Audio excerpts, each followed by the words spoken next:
I'm investigative journalist Molly Barrows. For years, I've covered the stories that made headlines in Northwest Florida and all along the Gulf Coast. Murders, missing persons, and mysteries of all kinds. These cases are far from over for many victims because the full story has yet to surface. Join me for Gulf Coast Confidential, where I dive into the saltier side of the South and expose the lies, greed, and corruption that often weighs down the truth. It's time to turn the tide and get a shot at justice. Hey y'all, I'm Molly Barrows and welcome to the Gulf Coast Confidential podcast, where we cover some pretty crazy cases, y'all. They bubble up right here in Northwest Florida and all over the place. In fact, we're going to be talking about another Florida case, one that we mentioned just recently about forgetful grandma Tracy Nix. She is headed to prison for the hot car baby death of her granddaughter. So this is a follow-up to that episode. We'll be updating what her sentence was. Of course, Tracy Nix is the grandmother who was convicted in the death of her baby granddaughter, who died after Tracy forgot that the 9-month-old was strapped into her car seat in the back of her red Lexus. It's just so tragic, Pam. So Pam Hill, of course, with me as always, covering some of these what the feezy cases. Definitely, they're what the Florida feezy. These two are. They are what the Florida feezy. So before we get into that, we actually have another Florida what the feezy case that we want to touch on.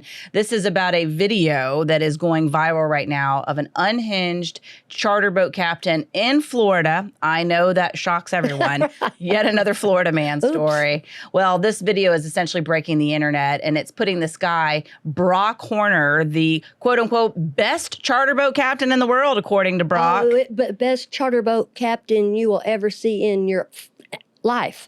Effing life. Right. Wow. Is that an ad, do you suppose, that he runs? I think it doesn't matter now because I think it's kind of defunct his own business. Yes. So if you want to check it out, he has posted the video on Facebook. And I'm not talking about Brock Horner. I'm talking about the guy that he is now charged with essentially confronting and assaulting and theft to a certain extent. Mm-hmm. That's just how the law reads, because this guy, Brock Horner, this all happened in the Punta Gordon area. Horner's 40. He can be seen on this video that was taken by Gage Towles. He's a young man who was fishing by himself in a smaller boat under a bridge there in the Punta Gordon area, Punta Gorda. And this 40-year-old Brock is yelling at him, cursing at him from his boat with a couple of other guys that are on the boat. He's talking about how he was a veteran and yelling and screaming at Gage that he thought that he was some kid that nearly caused a collision, apparently a couple of hours earlier in the morning. And Gage was like, "Nah, man, not me, bro. That's not right. me, bro." He loved bro. He did, and the guy just wouldn't take no for an answer, and it was just, big dickery, for lack of a better way to put it. It's kind of the way it came across to me. So Richard. Right, exactly. Get out of here. Exactly. I was like, good Lord, but that's what happens in this video. So Horner's mad. He's accusing him of nearly causing this collision, and he said the boat that ran through didn't have its lights on, and Towles was like, "No, that wasn't me. That was my friend. I've had my lights on, but you shouldn't be going as fast as you're going," and he just loses his mind and made a huge butt of himself, just gets more and more irate to the point that he ends up jumping on the boat, and it caused a real tense confrontation that Gage got on video. So here's a clip. "I'm out here all the time, bro. I'm 300 days a year on the motherfucking water. All right, bro. Every day, I'm the best charter captain you will ever meet in your motherfucking life. All right, bro. If you cuss me out. Chill, bro. Chill, bro. Please, bro. Don't hit the fucking mouth. Please, okay, please, bro. Please, bro. Please, bro. Bro, I'm a kid, bro. Please. Apologize. Oh, I'm sorry, bro. I'm sorry, bro. You're gonna cuss me the fuck out. All right, bro. In the middle of the No, bro. Please, bro. Please, Take me bro. back to my boat. Okay. Please. Fucking apologize. I'm sorry, bro. That was not me, bro. Yes, it was, I know I motherfucker. was here, but my buddy was Take on the me boat. back to my Yes, fucking sir. boat. I'm a kid, bro. Please, I bro. don't care. You don't cuss me Yes, the fuck sir. out. All and right. talk shit to me, motherfucker. Yes, sir. You don't do it. I'm sorry, man. I wasn't like cussing you out though, Yes, you bro. were, dude. I was driving the boat. Did Okay. you not call me a fucking faggot? No, bro. Yes, that was you did, that was motherfucker. my friend on the. Okay, I'm Okay, sorry, bro. That was your friend on the boat. I'm sorry, bro. You and your motherfucking friend are look at it and come Yes, on sir. your boat and fuck you both up. Yes, sir. Do it again and watch what fucking happens. Get back on this boat.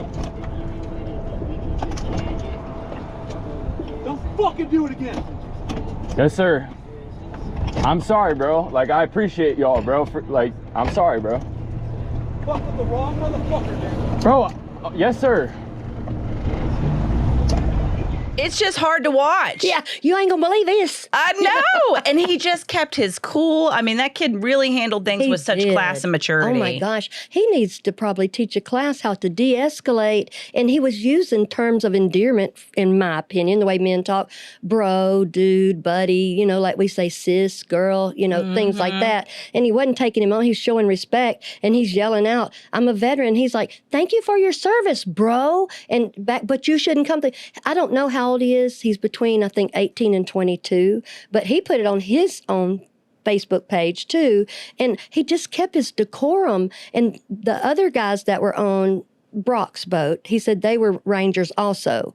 And so I think they'd been drinking and partying up or something. But he tells him also, if you listen in there, he's like, I'm on the water 300 days out of the year, you know. And Oh, like, okay. So you get to just be a total jerk. yeah, whatever right, you want. whatever we said. And so, but he also is saying, I am a disabled veteran and I have the best business. Here, this is a classic primer in how to run your business in probably 360 seconds. I'll say, You know, because that video that It's awful. Gage posted, it got over 15 million views and counting. It's gone viral. Counting for sure. And a lot of, focus on Brock, if you will. People are basically boycotting his business. His wife and his mother now have been threatened, according to his attorney. I know. I don't like that. Yeah. Well, I thought it was interesting, and I think it'll be maybe a little revealing. This is a statement that Horner's attorney released in response to everything that's going on. Because, like I said, this guy Horner, he's also been charged by the sheriff's office with essentially burglary with assault or battery and non-forced entry, because in Florida,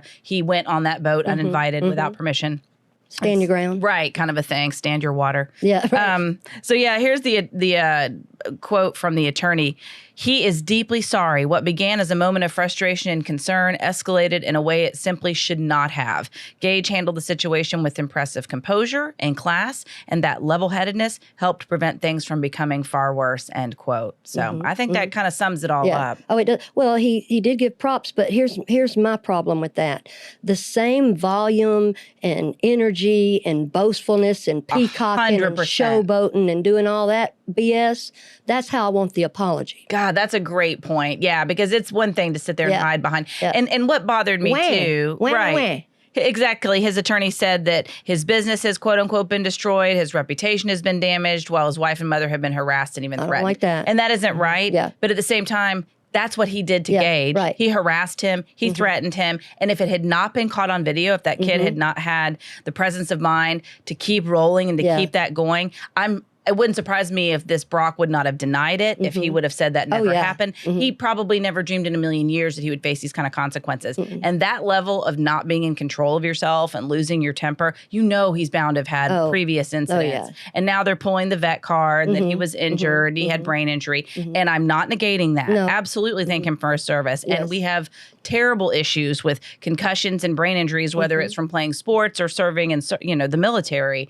But that is no excuse. I mean, we have our own case here where a young man was convicted of, or rather tried for killing his mother on Mother's Day. And he was found not guilty by reason of insanity. And that was his defense, that he had this brain injury from his training when he was in the military. So yes, these things can be a problem. But my gosh, if you let it get to this point, if it hadn't been on video, I think that's what's created this outcry. People don't want to see this kind of behavior, whatever your excuse is. Right. Well, this is a big microcosm of the way that we all react, because there are plenty of people that were quite happy to go to his Google and give him 1 star. His business is dead. It's not revivable. This is his income. And like they said, he's 100% disabled also. I hope that doesn't cause a problem. But you have to think about your behavior. It's not that he did it. He does it all the time, I'm sure. I have a feeling. He got caught on a video, just like, we got these men that walk around and go, whatever I decide is how it is. I own the water.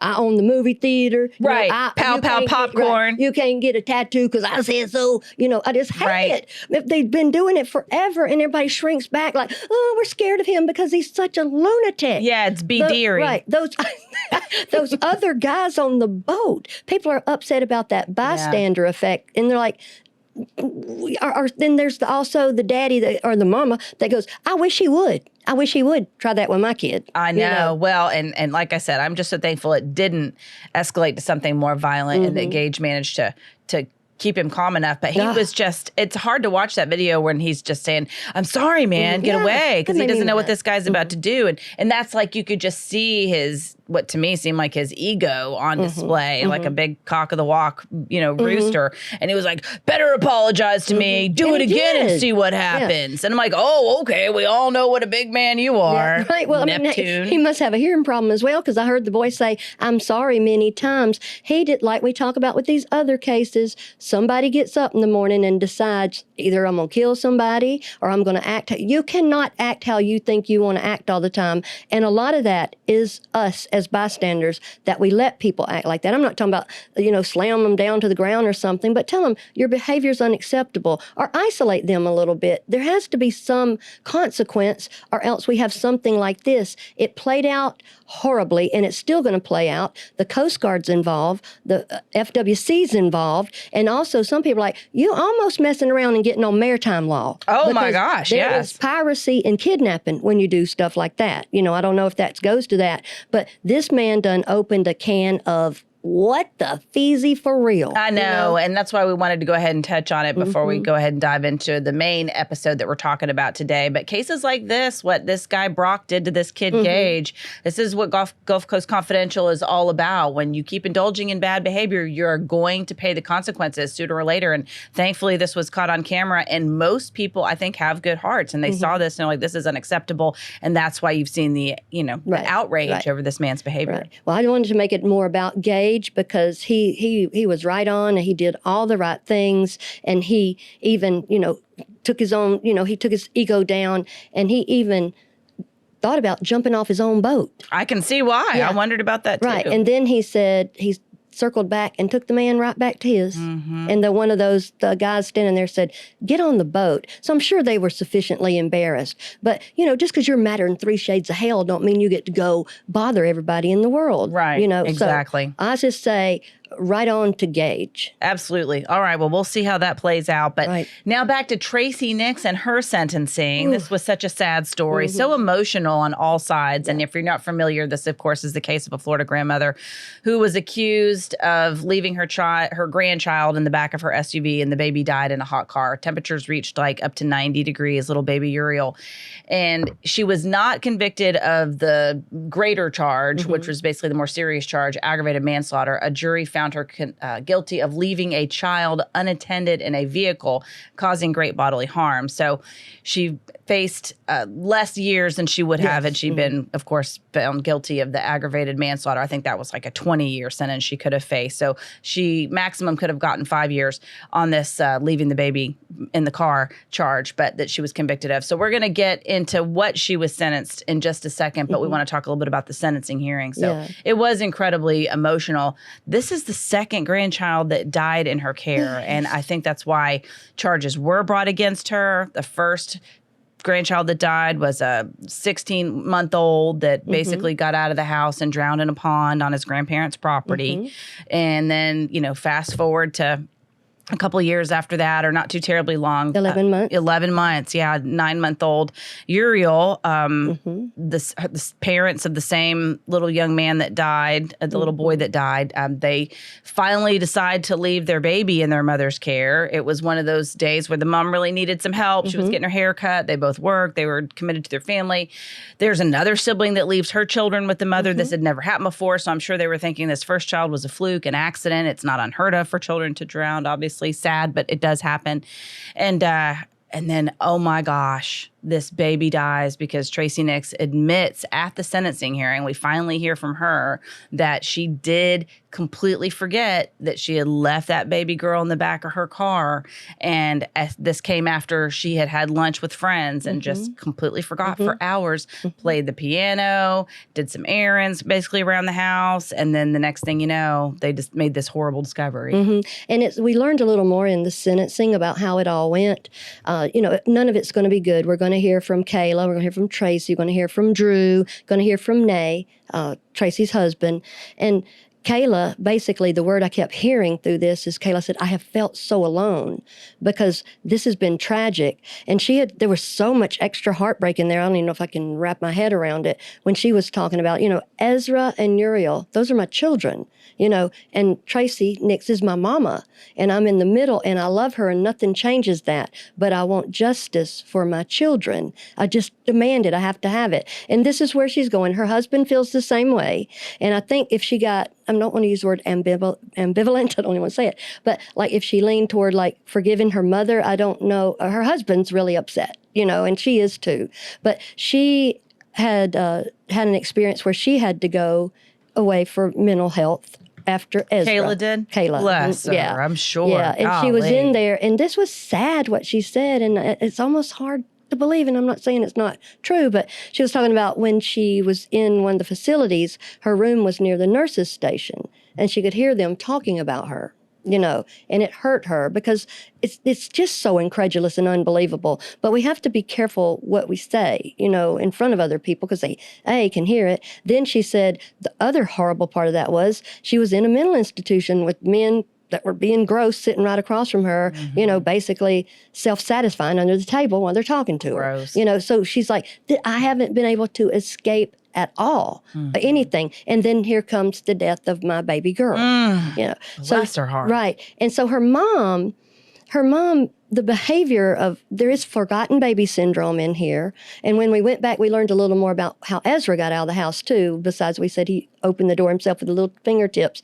They said that there were some white deer out there because it was Christmas time. And babies like to go, we teach them, oh, look at that, look at that, look at that. And so they said they think the ducks and the deer are why he went down there. And Tracy described it when in her victim impact statement or her plea that she said, I looked down there and I thought it was a volleyball. And I'm just like, oh my gosh. So she's tortured on that. And then people were saying, well, she wasn't even sorry about Ezra. And her husband, Nunne Nix, he got up there and he didn't move the needle much for people. He's unemotional, and I'm not saying he's not a good guy or something. It just wasn't that helpful, and he hadn't been that helpful on these two incidents either. That's where I get upset. It's like, where was the grandpa? Right. He knows that happened. Don't put on, if someone's struggling, you don't put something else on them, Right. And it does make you wonder how that responsibility was shared or the blame was not shared in this case. Right. Like, why was she the only one facing charges? Is she the one that made the plans and agreed to keep the baby? He wasn't really a part of that. He just happened to be there.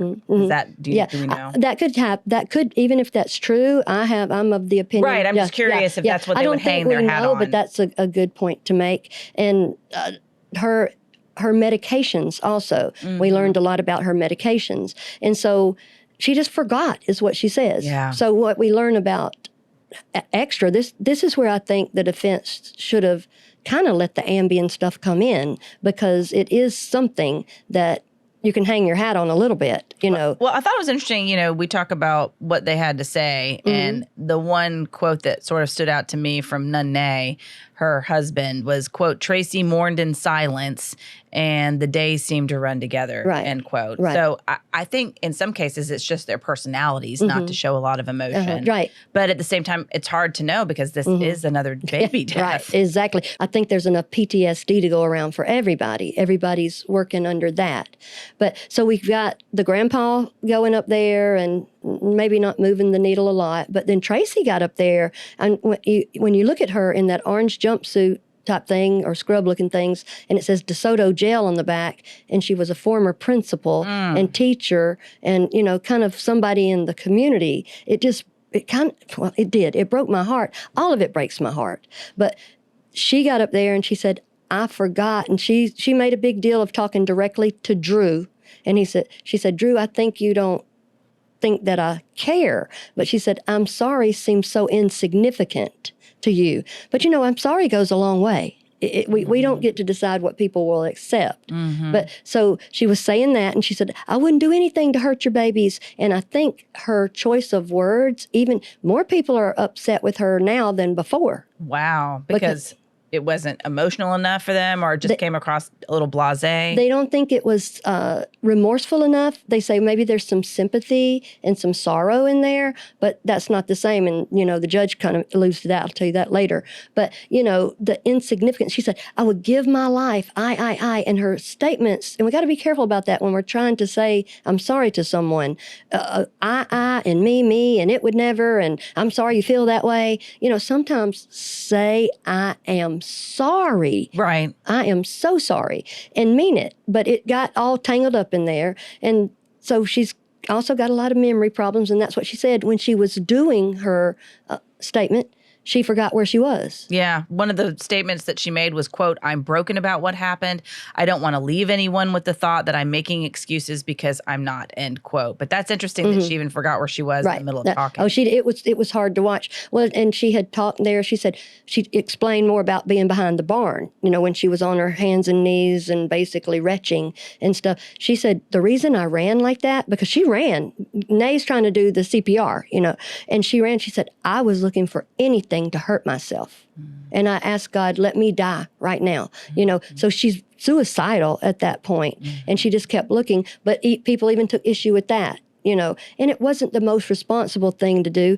She has a history of not making good choices. Yeah, it sounds like it. Well, we saw that when she was in jail awaiting, her trial. She was basically got involved with some other inmates, and they manipulated the situation and tried to extort money from her in a sextortion scam. And her husband was even trying to help her to the best of his ability. So it sounds like she's a wounded individual. For whatever reason, she is not making the best choices. Right. And I personally feel like it's her drugs that she's on. Yeah, let's talk a little bit about that and maybe explain some of the, the items that we have here on the desk. Okay, all right. First of all, the word elderly and old and geriatric and all that gets so subjective. Yeah. Well, I'm sitting here all of those apparently because I'm over 65. Oh no! This means like grumpy a little bit. I don't think of you as elderly, if that's helpful. I certainly don't. Very helpful. Because I'm not too terribly far behind you on the calendar. It is helpful. But there's a chart in medicine that we use. It's called the Beers chart.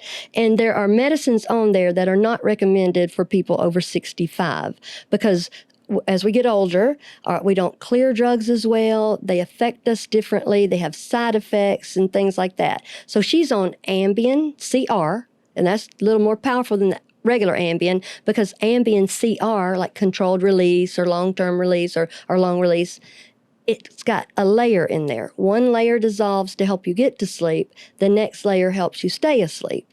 So that may be why she's falling asleep during the middle of the day because drugs have a half-life. That means that it takes this amount of time for half of it to go away.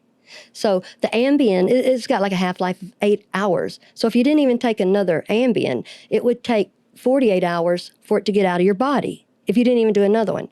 And also she's on lorazepam or Ativan, which is an anxiolytic or a benzodiazepine. And so I'm going to tell you about the common thing they have in common in a minute. And then she's on Flexeril, a muscle relaxer. And it's taken 3 times a day. But the biggest problem with medicine is people take it when they want to sometimes, and you can't do that. And then she's also on Lexapro, and she has fibromyalgia. That's why I got the icy hot there for fibromyalgia, and then the tablets and stuff. But what happens with most of these drugs here, and they're on the Beers list, so she was given the Ambien by a physician's assistant, and you're not supposed to be on it. It's ideally for 14 days, but no more than 8 weeks. She has been on it for 20 years. Wow. Yeah. Nobody checked that. You have to check that with people. And when we go back to our doctor, like when my mom started forgetting things, I went to the doctor with her, and they even had taken her license away. And that made my mom so sad, but she's the one that asked me to go. Mm-hmm. But, she got it back, but that's something I'm going to tell you later too. But anyway, all these, they have what's called an anticholinergic effect. That means a drying effect. It dries your eyes, your nose, your mouth, your GI tract, your muscles. A lot like a stiff sponge. A stiff sponge is how it gets. Yeah. But when our brain is healthy without those drugs, it's like that, like a supple sponge. It gets bigger, thicker, Right, exactly. really. And Holds it the can water. take stuff in and be more healthy. It's like when we're dehydrated, we feel terrible. And it's like this little cauliflower there. That's how our brains are. There's nooks and crannies in there. There's synapses going back and forth. And imagine your brain being dried up like this one, as opposed to supple and healthy. Should I bite this one and test how healthy this little brain is? Ranch dressing.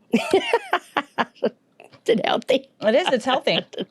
But I see your point, though, because you're right. You want your brain to have all the connectivity that it can, and these drugs are drying it out, essentially making it difficult for it to do its job. Each and every one of them. Plus, you're older, your metabolism has dropped off, and you're not thinking about, you may be double taking the medicine. Her falling asleep in the middle of the day like that was very interesting to me. So a red flag of sorts. Right. And I mean, what if she has a brain tumor or something like that? You know, something's causing this. And because she said, I am sorry. The biggest thing to me was, I forgot. Because when she went out, I know. When she went out to the barn, we didn't talk about this the last time because we didn't know it. When she went out to the barn to see Nay with the baby strapped in the back, probably passed away already, she drove up to Nay and she said, when did Kayla come get Uriel? And he just looked at her, because he drove his lawnmower up beside her window. And she said it again, and then she said she went berserk. She got back there, and she saw her back there, and that's when she took off running, wanting to just perish from the earth and hurt herself. God love her. Well, I believe that she felt that way. I don't know how you reconcile what you've done without bad intentions. It would almost be easier if she did have some sort of psychotic break and had done something horrendous. I mean, I'm not wishing that for anyone, but my gosh, to just forget and then have so many people be upset, which is a natural reaction, but it's, you know, it's harder to come at somebody who's not intentionally going, you know, trying to cause harm, certainly not to their own family. Yeah, I think that's the thing, intentional. Well, and also with all these drugs and the dry brain and the fibromyalgia and the forgetfulness, and she's one little lady that's retired and this isn't her normal routine, there's something called anosognosia, and that means you don't know that you've got a problem, like the mental acuity and things like that. So that's what they were talking about during her sentencing, was she simply has anosognosia.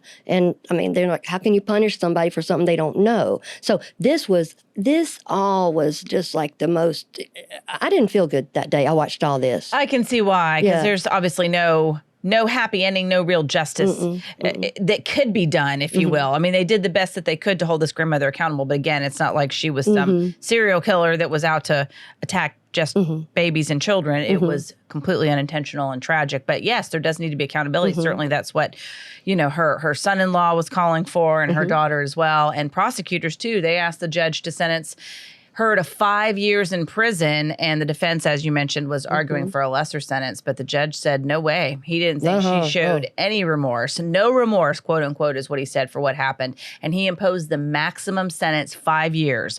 He said, quote, Uriel is not an isolated incident. I do not believe she is showing remorse. I believe she is showing sorrow, said the judge. His last name is Raful. And Raful also asked the Hardy County community to let Kayla and Drew be in peace, basically. Leave them alone. And that was another quote that I thought was interesting. He said, this community needs to move past this case and leave Drew and Kayla Shock alone.